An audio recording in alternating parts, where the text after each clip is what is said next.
तर आज दिवसभरात पुण्यात पावसाचा कसा कहर पाहायला मिळाला, पाहूया टॉप 9 बातम्या।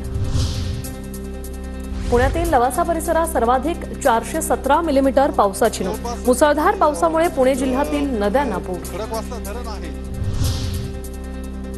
पुण्यात खडकवासला धरणातून सोडलेल्या पाण्यामुळे मुठा नदीला पूर। मुठा नदीचं पाणी ढोल ताशा पथकाच्या शेडमध्ये शिरलं। पुण्याच्या लवासा सिटी परिसरात दरड कोसळल्याची घटना, 3 घरांचं नुकसान झालं असून 3 जण अडकल्याची माहिती। घटनास्थळी एनडीआरएफची टीम दाखल। पुण्यातल्या चरोली गावातील पुराच्या पाण्यात कार वाहून जातानाचा व्हिडिओ समोर। कारमध्ये अडकलेल्या दोघांना वाचवण्यात यश।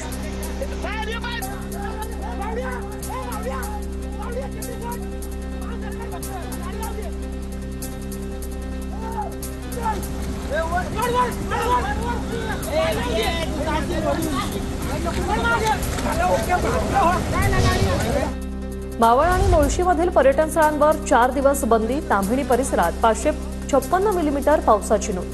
सुरक्षेच्या दृष्टीने पर्यटन स्थळांवर बंदीचा निर्णय। पिंपरी चिंचवड शहरातील काही भागात पवना नदीचं पाणी। पवना धरण क्षेत्रात मुसळधार पावसामुळे नदीला पूर।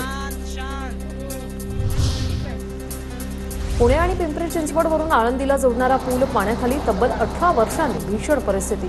विक्रमी पावसामुळे नदी नाले एकत्र झाल्याचं चित्र।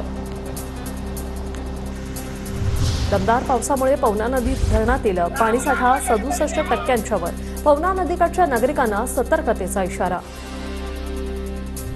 पुणे जिल्ह्यातील घाटमाथ्यावर जोरदार पाऊस। भाटघर धरण 67% भरलं। पावसाचा जोर कायम राहिला तर पुढच्या 4 ते 5 दिवसात धरण 100% भरण्याची शक्यता।